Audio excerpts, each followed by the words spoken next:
Hi అండి, welcome to crazy recipes. నేను మీ మాదిరిని. ముందుగానే నేను చెప్తున్నానండి, ఈ వీడియో చూశాక మీరు ముందుగానే మిరపకాయలు తెచ్చిపెట్టేసుకోండి. నోట్లో నీళ్లు ఊరిపోతాయి. ఏంటా అనుకుంటున్నారా? విజయవాడ స్పెషల్ కట్ మిర్చి బజ్జీ. ఈ బజ్జీ కోసం ప్రాణాలు ఇచ్చే వాళ్ళే ఉన్నారు.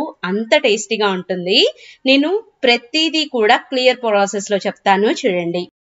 ముందుగా ఇక్కడ నేను 1.5 కప్పు శనగపిండిని తీసుకుంటున్నాను. కరెక్ట్ మెజర్మెంట్ తో చెప్తున్నాను. వీడియో చూస్తే వంట రాని వాళ్ళు కూడా చేసేయచ్చు.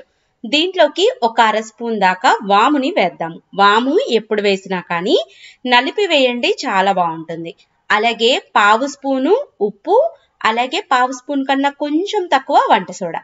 శనగపిండిలోకి ఎప్పుడూ కూడా ఉప్పు ఎక్కువ పట్టదండి, ఈ విషయం గుర్తుపెట్టుకోండి. ఇలాగా ఒక విస్కర్ తోటి శనగపిండిలో ఎక్కడా ఉండలు లేకుండా చూసుకొని ఏదైతే కప్పుతో మీరు తీసుకున్నారో అదే కప్పుతో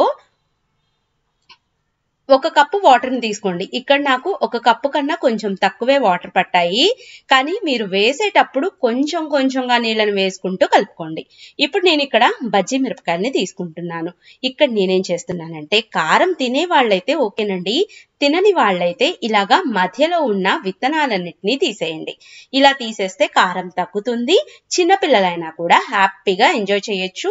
గ్యాస్ట్రిక్ ప్రాబ్లం ఉన్నోళ్ళు కూడా ఇలా చేస్తే బజ్జీలని హ్యాపీగా తినొచ్చు.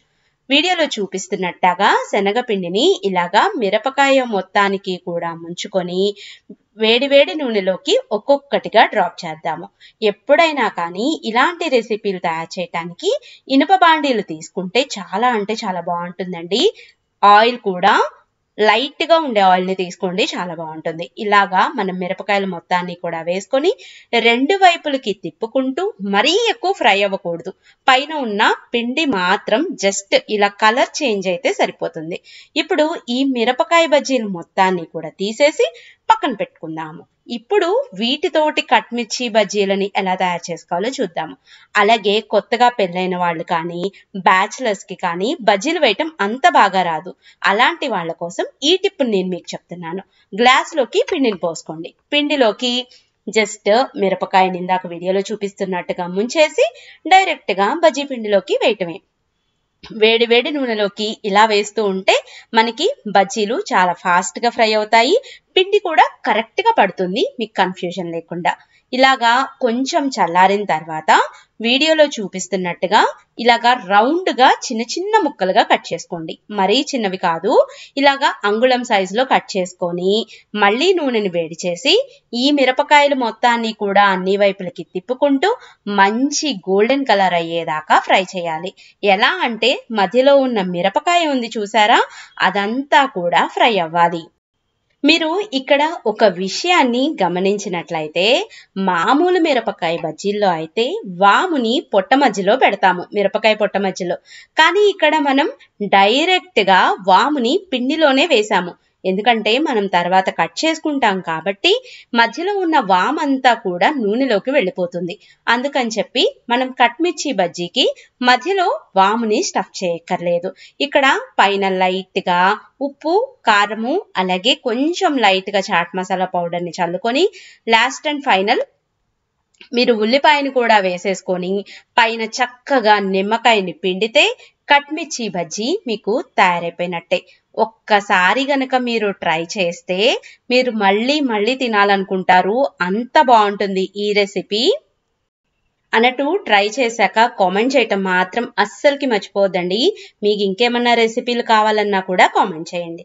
ఈ మిరపకాయ బజ్జీలతో పాటుగా నేను ఇక్కడ మీకు గుంట పునుగుల్ని కూడా తయారు చేసి చూపిద్దాం అనుకుంటున్నాను. ఈ గుంట పునుగులు రుచి అయితే చాలా బాగుంటుందండి. ముందుగా దీనికోసమని ఇక్కడ నేను 1 కప్పు మినపగుళ్ళని తీసుకుంటున్నాను. ఏదైతే కప్పుతో మినపగుళ్ళని తీసుకున్నామో అదే కప్పుతో 2 కప్పుల ఇడ్లీ రైస్ ని తీసుకోవాలండి. అదేనండి ఉప్పుడు బియ్యం అంటారు. దీని వలన గుంట పునుగులు చాలా సాఫ్ట్ గా వస్తాయి. చెప్పాలంటే కర్ణాటక, తమిళనాడులో ఈ రెసిపీ ఫేమస్. నాకున్న తమిళ్ ఫ్రెండ్స్, కర్ణాటక ఫ్రెండ్స్ ఉంటారు కదా, వాళ్ళ దగ్గర నుంచి ఈ రెసిపీ నేర్చుకొని మరీ మీకు చెప్తున్నాను. 1/2 కప్పు సగ్గుబియ్యాన్ని కూడా వేసుకోండి. అలాగే ఒక 1/2 స్పూను మెంతుల్ని కూడా వేయండి.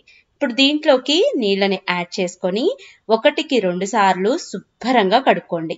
ఇలాగ శుభ్రంగా కడిగిన తర్వాత మళ్ళీ నీళ్ళని యాడ్ చేసుకొని కనీసం 4 గంటల పాటు నానబెట్టుకోండి. నానబెట్టుకున్న తర్వాత చక్కగా దీన్ని గ్రైండర్కి వేసుకుంటే చాలా బాగుంటుంది. గ్రైండర్ లేని వాళ్ళైతే మిక్సీకి వేసుకోండి. నేను ఎందుకు 6 గంటలు అని రాశాను అంటే మిక్సీలో వేసుకునేటట్లయితే ఇంకొంచెం ఎక్కువ నానబెట్టుకోవాలండి.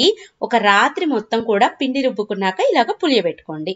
నేను కొంచెం పిండిని తీసి పులియబెట్టాను, మిగతాదంతా ఫ్రిడ్జ్లో పెట్టుకున్నాను. ఎప్పుడు కావాలంటే మనం అప్పుడు ఈ రెసిపీని ట్రై చేయొచ్చు.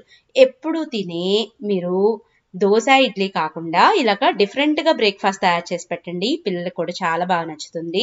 పిండి కన్సిస్టెన్సీ ఈ విధంగా ఉండేటట్టు చూసుకోండి. దీంట్లోకి 1/2 స్పూను జీలకర్రని, అలాగే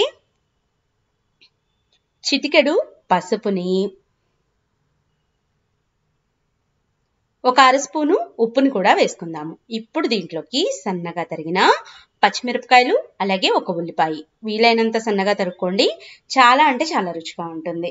మనమైతే దీంట్లోకి కొంచెం పచ్చిశనగపప్పును కూడా నానబెట్టి వేసుకుంటాము. కాకపోతే ఇది నేను పూర్తిగా తమిళ స్టైల్లో చేస్తున్నాను కాబట్టి పచ్చిశనగపప్పుని వేయట్లేదు. మీరు కావాలంటే వేసుకోవచ్చు. ఇంకొకసారి ఇదంతా కూడా బాగా మిక్స్ అయ్యేలాగా మిక్స్ చేసుకుందాము. దీంట్లోకి మరీ ఎక్కువ నూనెం పట్టదండి. గుంటల్లోకి 1/2 స్పూన్ చొప్పున ఆయిల్ని వేసుకుంటూ, టీ స్పూన్ కాదండి, ఇంకా చిన్న స్పూన్ తోటి వేసుకోండి సరిపోతుంది. ముందుగా చుట్టూతా ఉన్న గుంతల్లోకి వేసుకొని తర్వాత మధ్యలో ఉన్న గుంతల్లో వేసుకోండి. ఎందుకంటే గుంట పునుగులు త్వరగా వేగుతాయి. ఇలాగ మూత పెట్టి మీడియం ఫ్లేమ్లోకి ఫ్రై చేసుకొని ముందుగా మధ్యలో ఉన్న పునుగుల్ని తిప్పండి. ఇలాగ 2 వైపులా కూడా కాల్చుకొని మనం ఏదైనా చట్నీతో కానీ కారం పొడితో కానీ సర్వ్ చేసుకుంటే చాలా అంటే చాలా టేస్టీగా ఉంటుందండి. ఒకే ఒక్కసారి ఈ రెసిపీని ట్రై చేయండి. ఇంట్లో అందరికీ కూడా చాలా అంటే చాలా నచ్చుతుంది. కొత్తగా చేసుకున్నట్టు ఉంటుంది. నేను ఒక స్నాక్ ఐటమ్ని చూపించాను, అలాగే ఒక బ్రేక్ఫాస్ట్ ఐటమ్ని కూడా చూపించాను. రెండిట్లో మీకేది నచ్చిందో కామెంట్ చేయండి. వీడియో నచ్చినట్లయితే ఒక లైక్ చేయటం, షేర్ చేయటం, మీ ఫ్రెండ్స్ అండ్ ఫ్యామిలీ మెంబర్స్కి చెప్పటం మర్చిపోవద్దు. సబ్స్క్రైబ్ చేయండి. Bye bye.